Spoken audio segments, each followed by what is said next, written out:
Fjala sot. I çmuar.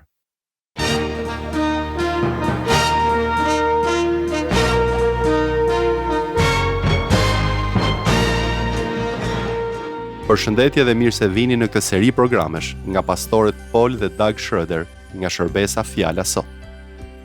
Dhe fjala për sot është i çmuar. Jam i sigurt se kur dëgjoni këtë fjalë, mendja ju shkon tek të gjitha gjërat që kanë vlerë për ju. Shumë për jush mund të konsiderojnë të çmuar pasurinë që kanë. Disa të tjerë mund të konsiderojnë karrierën për të cilën janë munduar shumë ta kenë. E shumë të tjerë konsiderojnë si gjën më të çmuar njerëzit më të dashur në jetën e tyre.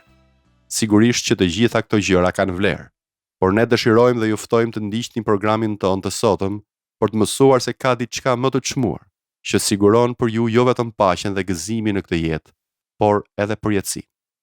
Mësoni se sa e çmuar është jeta njerëzore në sytë e Perëndisë dhe sakrificën që Ati ju desh të bënte, që ju dhe unë të shpëtohemi dhe të kemi një jetë me të në përjetësi.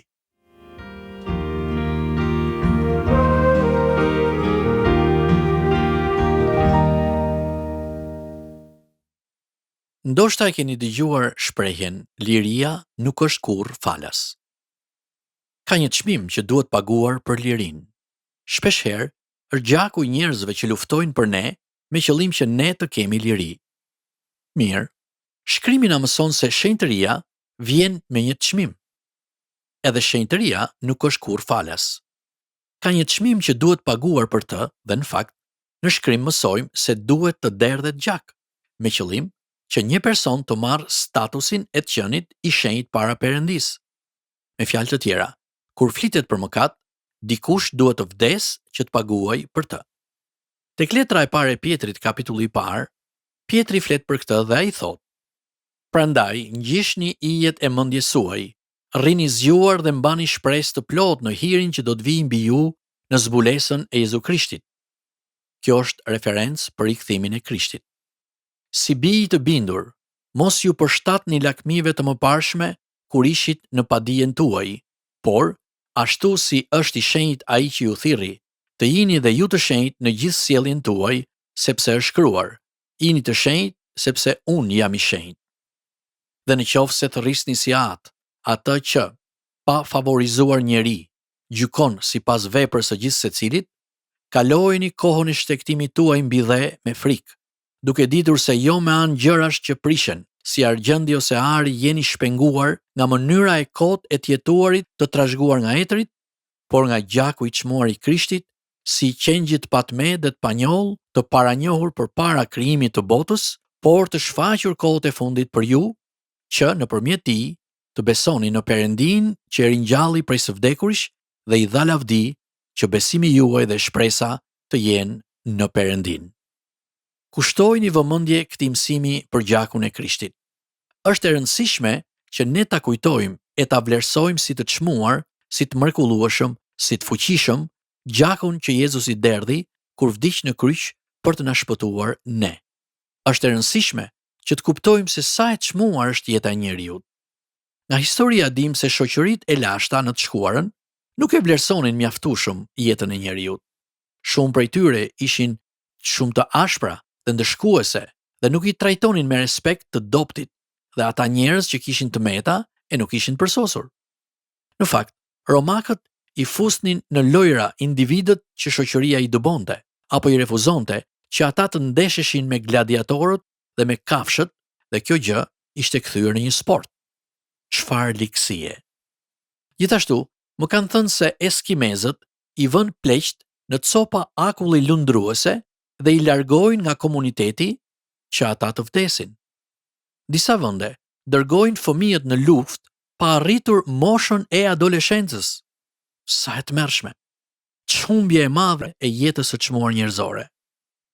Në një kulturë që mëson se njerëzit kanë ardhur dhe janë zhvilluar nga gjallësa fare të vogla, unë dua që ju të ndaleni për një çast dhe të mendoni se sa absurde është ideja se jeta ka ardhur në ekzistencë pa asnjë arsye, apo se nuk ka asnjë dhe asgjë pas kompleksitetit të mrekullueshëm të jetës njerëzore. Sigurisht që ky mendim është absurd. Asnjë njeri me logjik nuk mund ta besojë këtë. Madje ky mendim ka një shtysë emocionale, thjesht nga që njerëzit nuk duan të përballen me moralin e Perëndisë. Le të kthehemi tek vlera e çmuar e jetës njerëzore. Tek Zanafilla, Perëndia e vlerëson kaq shumë jetën njerëzore, sa thot se ai do të kërkojë llogari për të. Dëgjoni se çfarë thot Zanafilla kapitulli 9. Por nuk do të hani mishin me gjallërinë e tij, do me thënë me gjakun e tij. Unë do të kërkoj sigurisht llogari për gjakun e jetëve tuaja, dhe këtë do t'ja kërkoj çdo kafshë dhe njeriu. Do t'i kërkoj llogari për jetën e njeriut dorës së çdo vëllai të njeriut. Cili do që derdh gjakun e një njeriu, gjaku i tij do të derdhet nga një njeri, sepse Perëndia e ka krijuar njeriun sipas shëmbulltyrës së tij. Unë besoj tek dënimi me vdekje për të gjithë ata që marrin jetën e dikujt, pra vrasin me gjakftotësi. Njeriu është kaq i çmuar në sytë e Perëndisë, saqë kushdo që e cënon këtë parim të jetës, duhet të dënohet me vdekje. Dhe në fakt, një shoqëri si kjo që ne kemi në Amerikën e Veriut, që i ngre kafshët në nivelin dhe në statusin e njeriut, është shumë e ngatëruar dhe shumë rrëmuj. Fatkeqësisht, kushdo që mendon se një njeri që dhunon një kafshë duhet të ndëshkohet më rënd se një njeri që dhunon një qenie tjetër njerëzore, e ka shumë gabim. Sistemi i tyre i vlerave është i gabuar. Jeta njerëzore është më e çmuar se gjithçka tjetër. Ajo është më e rëndësishmja. Dhe kjo është arsyeja pse ne duhet kemi dëmshuri dhe duhet të mbështesim të dobtit dhe të smurët. Kushdo që e kupton vërtet mesazhin e Jezusit, duhet të jap dhe duhet të ndihmojë njerëzit që janë të uritur, njerëzit që janë të varfër dhe njerëzit që janë duke vuajtur në botën tonë sot. Një person që pranon Jezu Krishtin e kupton se ne nuk ekzistojmë vetëm për të kënaqur veten tonë, vetëm për të marrë vetë çdo kënaqësi të mundshme, por kemi edhe detyrimin për ta shtrirë më gjerë dashurinë e Jezusit, duke ndihmuar të gjithë ata që janë nevojtar. Të gjithë të krishterët e kuptojnë se ky duhet të jetë prioriteti përparësia jonë dhe se kjo gjë është shumë e rëndësishme. Ne duhet të dimë se jemi shpëtuar me anë të gjakut të çmuar të Jezusit. Nëse ne jemi konsideruar të çmuar nga Perëndia, sa herë më i çmuar është gjaku i Jezusit që u derdh kur ai vdiq në kryq që ne të mund të shpëtoheshim. Unë dua që ju të ndaleni e të mendoni për këtë, sepse ka kaq shumë gjëra të tjera që ju të ndoheni t'i konsideroni të çmuara, e përsëri, asnjë prej tyre nuk do t'ju shpëtojë. Asnjë prej tyre nuk do t'ju jap jetën e përjetshme. Nuk ka rëndësi se çfarë unazash keni në gishta, çfarë makine keni, çfarë shtëpie keni apo në cilën zyrë punoni. Asnjë prej këtyre nuk ju shpengon nga mëkati juaj, përveç gjakut të Jezusit që pranohet përmes besimit, duke e vënë besimin dhe shpresën tuaj në të dhe duke ja përkushtuar veten të jetuarit për lavdinë e tij. Vetëm kjo gjë mund t'ju shpëtojë. Kështu, është shumë e rëndësishme që ju të kuptoni dhe të vlerësoni gjakun e Krishtit. Dhe kur ju e vlerësoni gjakun e Krishtit, gjakun e Jezusit që u derdh për t'ju shpëtuar ju, për t'ju shpenguar ju nga mëkati juaj, atëherë do të filloni të doni, madje do të doni edhe armiqtë tuaj. Vetëm atëherë ju do të shihni jetën e gjithkujt si të çmuar për Perëndin. Jezusi erdhi për të gjithë njerëzit. Ai nuk ishte thjesht një profet që kishte një mesazh për botën që duhej të kombinohej edhe me praktika të tjera fetare. Jezusi solli mbretërinë e Perëndisë.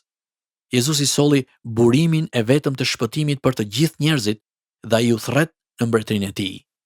Ai ofroi gjakun e tij që ju të shpengoheni prej tij, jo për t'i shtuar atij edhe disa praktika të tjera fetare. Ai ju thret të besoni në të. Gjaku i tij është i çmuar për te gjithçkaje.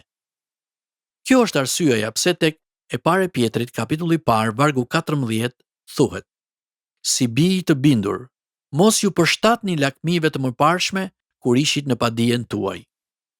Ktu na thuhet se si shkon historia. Ktu na thuhet se cili është ungjilli i Jezusit. Kështu tani, ju nuk keni zgjedhje tjetër. Me fjalë të tjera, nuk e keni mundësinë të thoni se nuk e dini. Tani ju e dini. Tani ju keni dëgjuar për Jezu Krishtin. Dhe pikërisht tani, ju duhet merrni vendimin. Unë do t'ja dorëzoj veten time Jezu Krishtit. A do ta jetoj jetën time për lavdinë e tij apo për veten time? Shpresoj dhe lutem që ju ta përulni veten, të pranoni vdekshmërinë, mëkatin tuaj dhe të vini tek Zoti Jezus.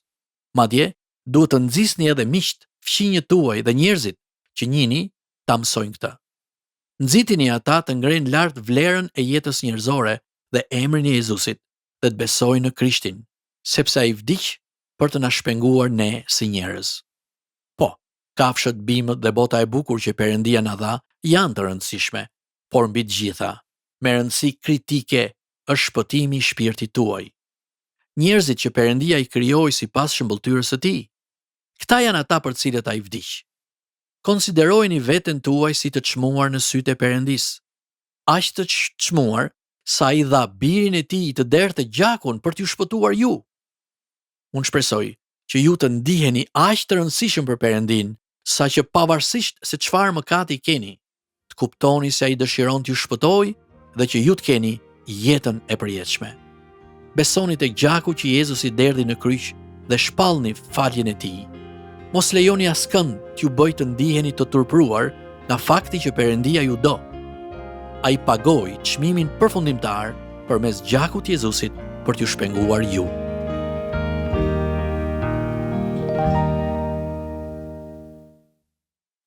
Miq të programit ton, ne ju falenderojmë që na ndoqët sot dhe shpresojmë e lutemi që mesazhi që kemi përcjell sot tek ju t'ju bëjë ta hapni zemrën tuaj dhe të mendoni më shumë për vlerën e jashtëzakonshme të jetës suaj në sytë e Perëndis. Dhe ai e provoi këtë duke sjellë Jezusin në tokë, të kryqëzohej e të derdhte gjakun e tij të çmuar për të na shpenguar nga mëkatet tona. Për të mësuar më shumë për këtë, dhe nëse doni të mësoni më shumë për Jezusin, na shkruani në adresën tonë postare TWR Albania, kutia postare 130 Tiranë, ose në email twralbania@gmail.com. Këtë program mund ta dëgjoni në YouTube në kanalin TWR Albania, playlista Fjala Sot 2026.